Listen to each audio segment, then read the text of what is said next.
Labdien! Labdien visiem, kuri mani dzird, klausās, saredz, grib sadzirdēt un grib saskatīt. Var arī skatīties tie, kas galīgi neko negrib.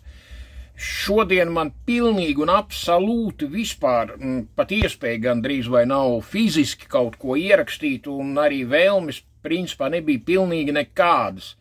Bet ir viens, es teiktu tā, ekskluzīvs notikums, kad, diemžēl, es esmu vienkārši, teiksim, ar vārdu spiests kaut ko pateikt.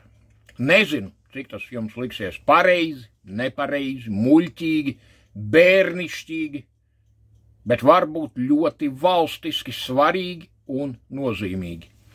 Tātad šodien es dažas minūtes atpakaļ paskatījos YouTube'ā Lato Lapsas ierakstu, kurš saucās tā: paldies visiem, kas ticēja, Pērtiķa sarkanā pakaļa apstiprināta. Mēs tiešām dzīvojam Latvijas PSR. Tātad runa iet par to, kad tiesas senāts 3 senatoru, kā viņus sauc,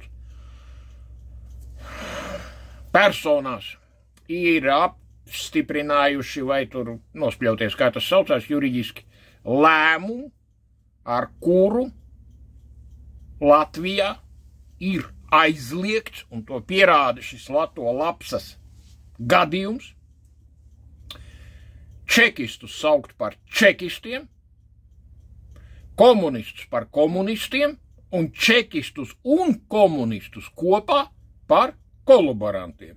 Tas ir aizliegts ar likumu, jo ir precedents, teiktu Lielbritānijas juristi. Ir precedents, un precedents rada precedenta tiesības, lai gan Latvijā tādas it kā nav, ja? Bet vienalga, izskatot kriminālu procesu, civilu procesu un vispār, jo ko vien var izskatīt, jebkurā variantā ļoti daudzos tiesu lēmumos ir atsauce uz jau pieņemtiem lēmumiem iepriekš.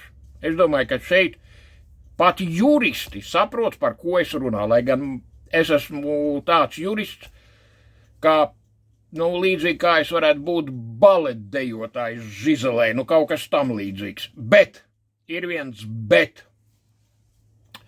Es daudzkārtīgi savās video aicinājumos, uzrunās, video izklāstos, YouTube kanālā esmu runājis par to, ka Latvijā ir nepieciešama dekomunizācija.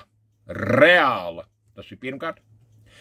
Ir nepieciešama pilna lustrācija. Tas ir otrkārt.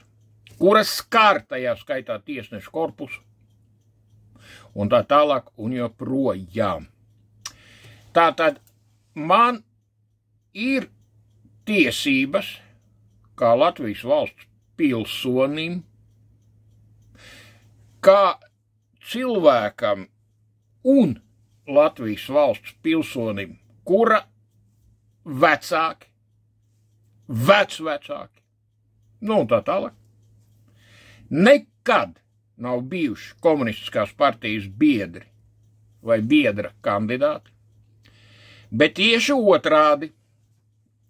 Mans tēvs ir dienējis 19. SS divīzijā, vectēvs ir bijis aizsargs, un tajā skaitā piedalījies 15. māja notikumos 1934. gadā. Un tur tālāk ņemot atkal savukārt mana tēva tēvs ir piedalījies neatkarības karā, to, ko mēs vēl saucam par brīvības cīņām. Un citiem vārdiem sakot, ne jau graudiņš dabīja, ka nē, jā, bet visa mana dzimta no visām pusēm ir par šo te zemi, ko mēs devējam par Latvijas republiku, cīnījusies ar ieročiem rokās, un tas ir nedaudz savādāk. Tas ir nedaudz savādāk. Nu, es nenāju par to, ka, piemēram, pēc kārdarbība, ka mans tēvs bija gulagā, politiski represētais, bija, jo viņi vairs nav, vai ne, un tā tālāk, un joprojām, jā, bet, tam nav nekāda nozīme šajā gadījumā no vienas puses, bet no otras puses ir. Un tāpēc es atkārtoju to, ko jau esmu teicis vairākas reizes. Es savā laikā portālā Mana balss iesniedzu priekšlikumu. Es, Latvijas Republikas pilsonis Ēnars Graudiņš, iesniedzu priekšlikumu, kurā skaidri un gaiši bija definēts, ka visiem komunistiskās partijas biedriem un biedru kandidātiem tiek liekta Latvijas Republikas pilsonība un piešķirts nepilsoņu status.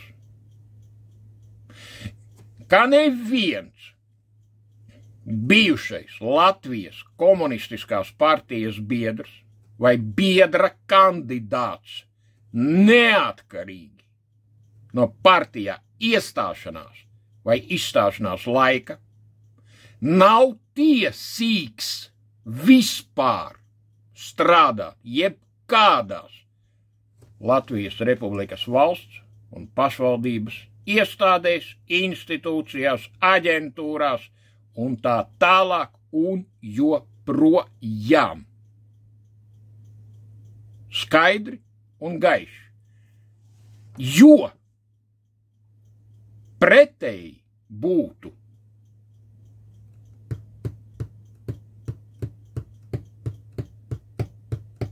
tad kas būtu pretēji? Tad pretēji būtu, ka mūsu ministru kabinetu, ministrijas, prokuratūras, tiesas vadītu bijušie VDK virsnieki. Bet kur ir humors? Viņi taču arī vada. Tur ir šis humors. Un ar šādu attieksmi pret komunistiskās partijas biedriem un biedru kandidātiem mēs nevienu nepazemojam, nevienu neizslēdzam no sabiedrības un neprasam tajā skaitā izmaksāt kaut ko sabiedrībai un valstī. Lai gan vajadzētu. Mēs neprasam un nepieprasam, ka šiem cilvēkiem būtu jāsteigā tikai pa braucamo daļu un ar sarkanu zvaigzni uz muguras. Mēs to nepieprasam, nedaram un nedarīsim. Bet ir jābūt vēsturiskai taisnībai. Viņai vienkārši ir jābūt. Es domāju, ka es visas pateicis un kaut ko ļoti gari šeit runāt nav jēgas.